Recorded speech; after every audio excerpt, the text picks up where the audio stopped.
एक समय की बात है। सुंदरवन के जंगल में टुनटुनी चिड़िया अपने माता पिता के साथ रहा करती थी। उसके पिता जमींदार थे। वो अपनी बेटी की हर ख्वाहिश को पूरा करते थे। एक रात जब टुनटुनी अपने माता पिता के साथ बुग्गी में बैठकर मेला घूमकर जंगल के रास्ते से वापस आ रही थी, तभी तो बदमाश चीलों ने उनका रास्ता रोक लिया और लूटपाट करने लगे। इसी बीच वो टुन्नू चिड़ा और टूनी चिड़िया पर गोली चला देते हैं और उन दोनों की वहीं मौत हो जाती है। माँ, पिताजी, आप दोनों मुझे छोड़कर क्यों चले गए? अब मैं आप दोनों के बिना कैसे रहूंगी? प्लीज पिताजी, आप दोनों वापस आ जाइए ना। इतना कहकर टुनटुनी जोर जोर से रो रही होती है, क्योंकि अब वो अनाथ हो चुकी थी और उसका इस दुनिया में कोई नहीं था सिवाय उसकी आंटी सुंदरी कौवी के, जो जंगल में ही किराए के घर में अपने बेटे कालू के साथ रहा करती थी। और वो बहुत लालची किस्म की कौवी थी, इसलिए जब उसे पता चलता है कि टुनटुनी के माता पिता की मौत हो गई है, तो वो दोनों फटाफट से प्रॉपर्टी के लालच में टुनटुनी के घर आ जाते हैं। टुनटुनी बेटा, तुम चिंता मत करो, मैं हूँ ना। मैं तुम्हारा बहुत अच्छे से ख्याल रखूंगी और तुम्हें कभी भी भैया भाभी की याद नहीं आने दूंगी। आखिरकार तुम भी तो मेरी बेटी जैसी ही हो ना। हाँ दादी, आप परेशान मत होइए। अब हम लोग आपके साथ इसी घर में रहेंगे और आपको कभी भी अकेला महसूस नहीं होने देंगे। ऐसे ही कुछ दिन बीत जाते हैं। सुंदरी कौवी बड़ी चालाकी से टुनटुनी के साइन पेपर पर करवा लेती है और उसके बाद से वो अपने असली रंग दिखाना शुरू कर देती है और वो टुनटुनी से नौकरानी की तरह घर का सारा काम करवाने लगी। बेचारी टुनटुनी चुपचाप सब कुछ सहन करती रहती है। इसी तरह हर रोज सुंदरी उसका बेटा कालू टुनटुनी पर अत्याचार करने का एक भी मौका नहीं छोड़ते और टुनटुनी बेचारी चुपचाप सब कुछ सहती रहती, क्योंकि उसके पास इसके अलावा और कोई चारा ही नहीं होता। तभी एक दिन सुंदरी कौवी पायलट से अपने पंखों में मेहंदी लगवाकर घर वापस आती है। अरे करमजली, कहाँ मर गई? जल्दी से मेरे लिए ठंडा ठंडा जूस लेकर आ। फिर टुनटुनी सुंदरी कौवी के लिए जूस लेकर आती है। ये लीजिए चाची जी, आप जूस पीजिए। अरे अकल से अंधी, तुझे दिखाई नहीं दे रहा कि मेरे पंखों में मेहंदी लगी हुई है? तो मैं अपने पंखों से जूस कैसे पी पाऊंगी? फिर टुनटुनी अपनी चाची को जूस पिलाने लगती है। तभी वो कहती है, चाची जी, आपकी पंखों की मेहंदी तो बहुत सुंदर लग रही है। हाँ हाँ, मुझे पता है, इसलिए तुम मेरी मेहंदी पर नजर लगाना बंद करो। तुझे पता है, उस पार्लर वाली ने मुझे एक मेहंदी का कौन भी दिया है। चाची, आप वो मेहंदी का कौन मुझे दे दो, मैं भी अपनी पंखों पर मेहंदी लगाऊंगी।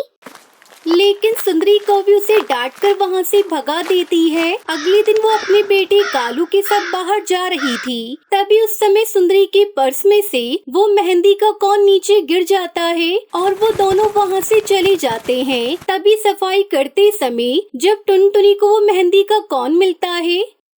अरे, ये मेहंदी का कौन यहाँ कहाँ से आ गया? कहीं ये चाची जी का तो नहीं? वैसे मेरा भी बहुत मन कर रहा है मेहंदी लगाने का। काश मैं भी अपने पंखों पर मेहंदी लगा पाती। टुनटुनी इतना कह रही होती है कि तभी आधे रास्ते में जब टुनटुनी को पता चलता है कि उसके पर्स में मेहंदी का कौन नहीं है, तो वो फटाफट से मेहंदी का कौन ढूंढने के लिए अपने घर वापस आ जाती है। लेकिन उसी समय जब वो मेहंदी का कौन टुनटुनी के हाथ में देखती है, तो वो गुस्से से आग बबूला हो जाती है। तभी कालू कहता है, देखा माँ, मैंने तो आपसे पहले ही कहा था कि इस टुनटुनी चिड़िया ने ही पर्स में से मेहंदी की कौन चुराई होगी। अरे मनहूस, एक तो तुझे हमने अपने घर में रखा, ऊपर से तू हमारे ही घर में चोरी कर रही है। नहीं नहीं चाची जी, मैंने कोई चोरी नहीं की है। ये मेहंदी का कौन तो मुझे यहाँ पर पड़ा हुआ मिला था। मैं सच कह रही हूँ। और चाची जी, ये घर आपका नहीं, मेरा है। अच्छा, तेरी बड़ी जबान चल रही है। अरे अब बस बहुत हो गया तेरा नाटक। तो इसी समय मेरे घर से बाहर निकल जा और दोबारा कभी अपनी शक्ल मत दिखाइयो। इतना कहकर सुंदरी कौवी धक्के मारकर टुनटुनी को घर से बाहर निकाल देती है और टुनटुनी रोती हुई नदी किनारे एक पेड़ के नीचे जाकर बैठ जाती है। माँ पिताजी, काश अगर आज आप मेरे साथ होती तो मुझे इतना सब कुछ नहीं सहन करना पड़ता। लेकिन अब मैं क्या करूँगी, कहाँ जाऊँगी? मेरे पास तो रहने के लिए कोई जगह भी नहीं है। इतना कहकर टुनटुनी जोर जोर से रोने लगती है। तभी उसे पेड़ में से एक आवाज सुनाई देती है। चिंता मत करो टुनटुनी, तुम्हारे साथ कभी भी कुछ बुरा नहीं होगा। अरे ये किसकी आवाज है? यहाँ पर तो कोई भी नजर नहीं आ रहा है। टुनटुनी, मैं एक जादुई मेहंदी का पेड़ हूँ जिसके नीचे तुम अभी बैठी हुई हो। क्या? जादुई मेहंदी का पेड़? लेकिन ऐसे कैसे हो सकता है? क्योंकि टुनटुनी, मैं कोई मामूली पेड़ नहीं हूँ बल्कि जादुई मेहंदी का पेड़ हूँ। इसलिए जिसका मन साफ होता है मैं सिर्फ उसी को ही सुनाई देता हूँ और तुम उनमें से ही एक हो। इसलिए अब तुम मेरे जादुई मेहंदी के पेड़ में से एक जादुई मेहंदी का कौन ले सकती हो और तुम इस जादुई मेहंदी के कौन से जो कुछ भी मांगोगी वो तुम्हारी सारी इच्छाएं पूरी करेगा। इतना सुनकर टुनटुनी बहुत ज्यादा खुश हो जाती है और वो उस जादुई मेहंदी के पेड़ में से एक जादुई मेहंदी का कौन ले लेती है और उस जादुई पेड़ का धन्यवाद करके एक खाली जगह पर आकर खड़ी हो जाती है और उस मेहंदी के कौन से कहती है, हे जादुई मेहंदी के कौन, मुझे रहने के लिए छोटा सा घर दे दो जहाँ मैं सुकून से अपनी जिंदगी बिता सकूं।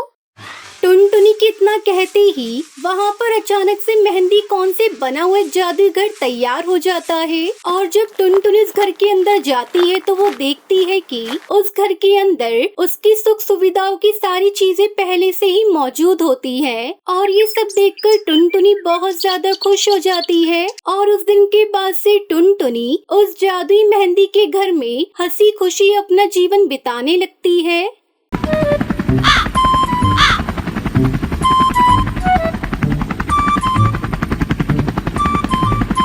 सुंदरवन गांव की जंगल में टुनटुनी नाम की एक चिड़िया रहती थी। एक दिन वो अपने घोंसले के बाहर बैठकर ठंडी हवा का आनंद ले रही थी। तभी वहाँ एक मॉडर्न चिड़िया आती है। उसके साथ उसकी 2 और सहेलियाँ थीं। वो सभी हवाई मोटर से आई थी। मॉडर्न चिड़िया की आंखों पर मॉडर्न स्टाइल के चश्मे चढ़े थे। वो टुनटुनी चिड़िया से कहती है, अरे ओ चिड़िया, यहाँ कहीं ठंडा पानी पीने को मिलेगा? बहुत जोरों से प्यास लगी है, गला सूख रहा है। मेरा नाम टुनटुनी चिड़िया है, बता देती हूँ। आगे से मुझे चिड़िया विड़िया मत बोलना और यहाँ कहीं तुम्हें ठंडा पानी नहीं मिलेगा। रुको, मैं तुम्हें अपने घड़े का ठंडा पानी पिलाती हूँ। ऐसा कहकर टुनटुनी चिड़िया घर के अंदर पानी लेने चली जाती है। ओहो, यहाँ बहुत ज्यादा गर्मी है, जल्दी कोई होटल मिल जाता तो बहुत अच्छा होता। तभी टुनटुनी चिड़िया पानी लेकर आ जाती है। ये लो मैम साहब, ठंडा ठंडा पानी। टूनी चिड़िया पानी लेकर जैसे ही पीती है, अरे ये पानी तो बिल्कुल भी ठंडा नहीं है। क्या तुम्हारे यहाँ फ्रिज नहीं है? फ्रिज? ये किस बला का नाम है? मेरे यहाँ कोई फ्रिज व्रिज नहीं है। मेरे यहाँ तो घड़े में ही पानी ठंडा करते हैं। पीना है तो पियो, नहीं तो जाओ यहाँ से। मेरे पास तुम्हारे लिए फालतू टाइम नहीं है। अरे रे रे, नाराज क्यों होती हो टुनटुनी चिड़िया? मैं ये पानी पी लेती हूँ। थोड़ा पानी और ला कर दे दो, मेरी सहेलियाँ भी प्यासी है। टुनटुनी चिड़िया सभी को पानी पिलाती है। अच्छा टुनटुनी, मुझे ये बताओ, यहाँ कोई होटल मिलेगा? हम लोग शहर के जंगल से गांव के जंगल घूमने आए हैं और 2 दिनों तक यहाँ रुकेंगे। होटल? यहाँ कोई होटल नहीं मिलेगा मैम साहब। ये गांव है, गांव। यहाँ तो बस मेरे घर की तरह ही घर मिलेंगे। टुनटुनी चिड़िया, मेरा नाम टूनी है, तो मुझे टूनी चिड़िया कहकर बुला सकती हो। अच्छा टुनटुनी चिड़िया, तो मुझे अपना जैसा ही घर दिला दो, मैं तुम्हें अच्छे पैसे दूंगी। लेकिन टूनी मेम साहब, इस जंगल में कोई पक्षी अपना घर किसी शहरी पक्षी को नहीं देता। ऐसा करिए, आप सभी लोग मेरे घोंसले में रुक जाइए। तुम ठीक कह रही हो टुनटुनी, तो हम सभी तुम्हारे घर रुक जाते हैं। हैरी बेबी, चलो हवाई मोटर से सारा सामान निकाल कर ले आओ। हम सभी टुनटुनी चिड़िया के घर में 2 दिनों तक रुकेंगे। टूनी चिड़िया घोंसले के अंदर आती है। टुनटुनी चिड़िया, जरा एसी ऑन कर दो, बहुत गर्मी लग रही है। ये गर्मी तो लगता है जान निकाल देगी। टूनी मेम साहब, ये लीजिए हमारे गांव का एसी, इससे अपनी गर्मी दूर भगाइए। टुनटुनी चिड़िया सभी को एक एक पंखा देती है। टूनी आश्चर्य से उस पंखे को देख रही थी और मन ही मन सोच रही थी, ये गांव के पक्षी कितने भोले भाले होते हैं, इन्हें तो शहर की मॉडर्न जिंदगी के बारे में कुछ भी नहीं पता। शाम को टुनटुनी चिड़िया अपने हाथों से चाय बनाकर उन सभी को पिलाती है। ये लीजिए मेम साहब, मेरे हाथों की बनी गुड़ की चाय। गांव में हम सभी पक्षी गुड़ की ही चाय पीते हैं।